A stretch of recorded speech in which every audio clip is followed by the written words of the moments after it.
question, but the question is, okay, we're losing our minds, but can we say anything more about it? And the reason that video of that apparently peaceful protester being hauled out of a crowd specifically because he's the one talking, that really looks like an egregious violation of his First Amendment rights. And it's not the only video that looks like this. But what struck me most was that I had not seen them. Mm-hmm. Right?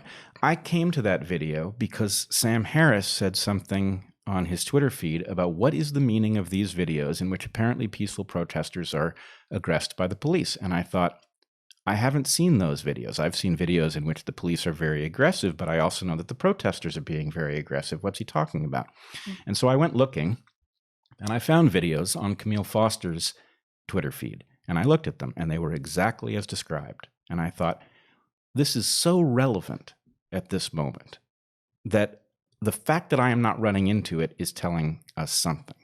And I think what it's telling us is that Twitter's algorithm, whatever it is, thinks I'm a conservative because I say a lot of things about what isn't right over on the left, and it has misunderstood me. And also it thinks that if you're a conservative, which you're not, but that if you were a conservative, you would be uninterested in seeing things that confound your current views. Right. Or maybe even to say that it thinks is the mistake, because what it is doing, I would suggest, is it is simply feeding people that which confirms what they already believe. And so here's my very simple contention about some large fraction of what is taking place at the moment. Everybody is plugged into an apparatus that is sitting in between us the way conversation used to. And what it is doing is it is feeding us things that confirm what we actually believe, much of which is real. But that in effect, people, smart scientific people who know very well that the right way to think carefully is to be falsificationist, to look for things that disconfirm your beliefs, are being fed an overwhelmingly verificationist message. And that is causing everybody to be dead sure they know what's going on when very few of us have any clue. And one thing that is so different about this moment than the moment of 20 years ago or 40 years ago is that we had editors, and people have complained about editors, and the move towards social media is seen by some as a populist revolution in which anyone can have voice.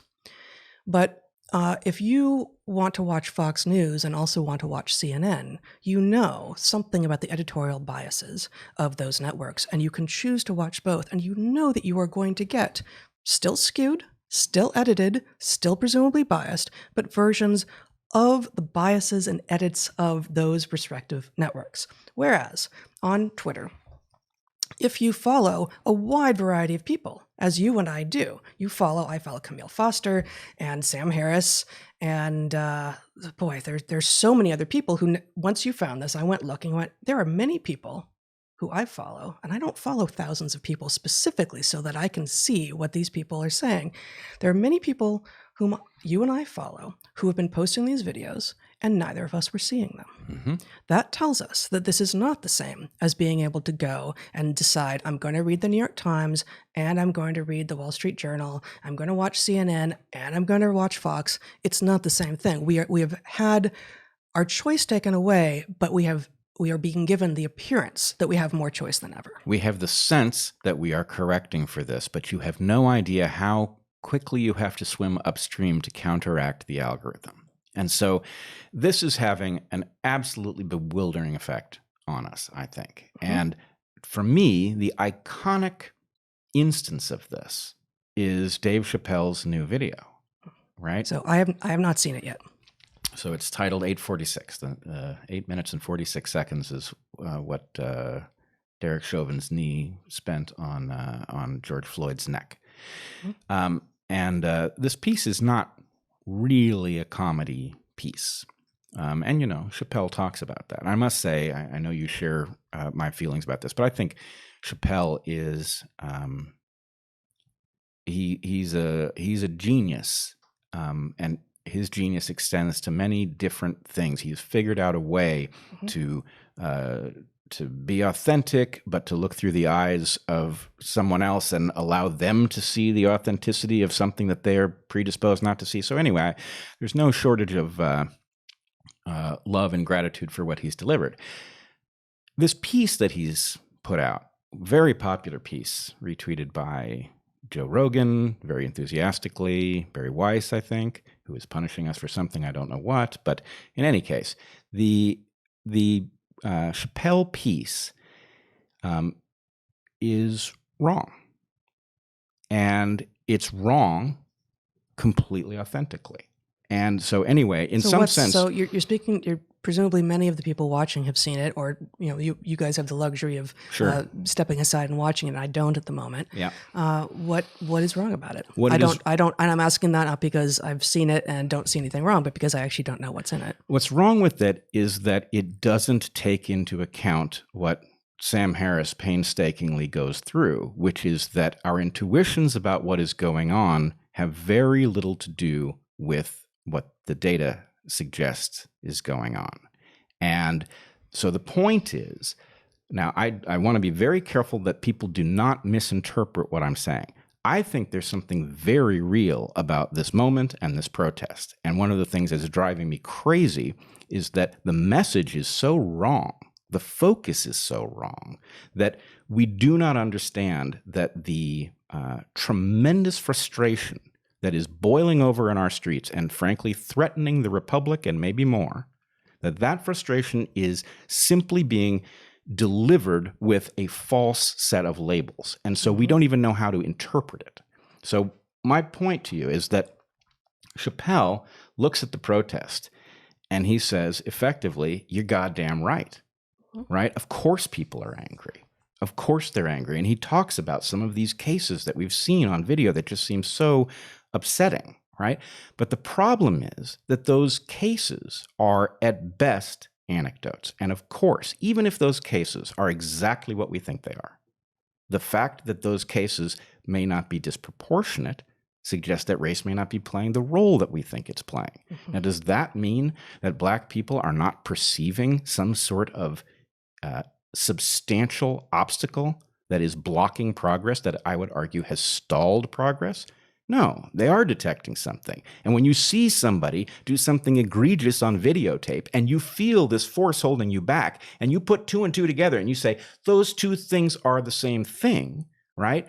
You may not be right. It may be that those things have nothing to do with each other.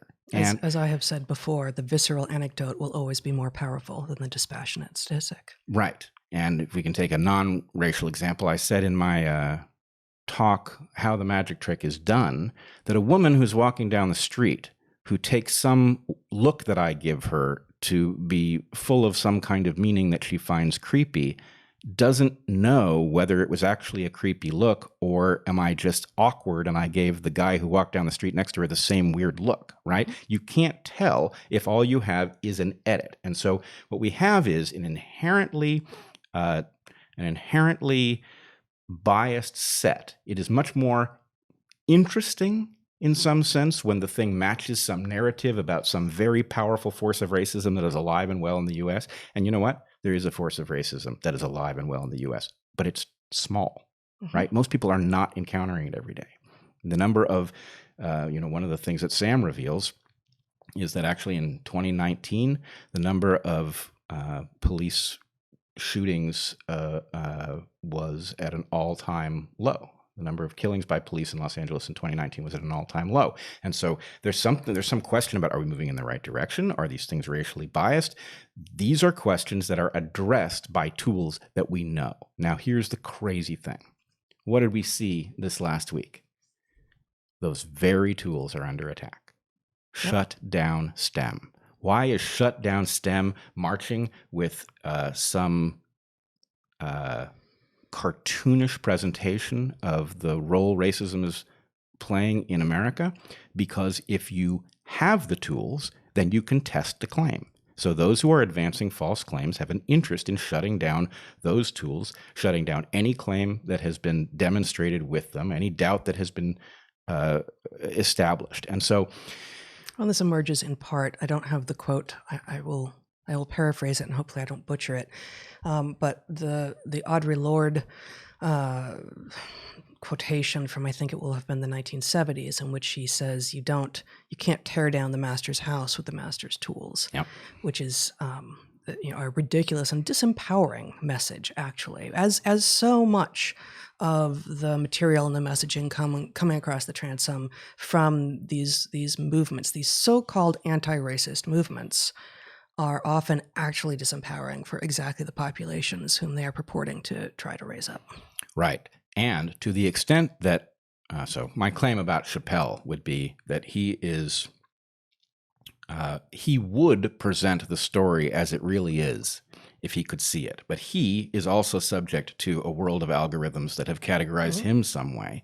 And so somehow I think he's missed the point, but he's still Dave Chappelle. So in some sense, as much as I hate to see him present something that I think is incorrect, it's also hopeful because being Dave Chappelle, he's capable of seeing it, right? And so what would be amazing is if there was a dialogue in which the point was, okay, Dave, we heard what you have to say. Here's the counterpoint. That would be a remarkable dialogue. Yeah, no, it certainly would.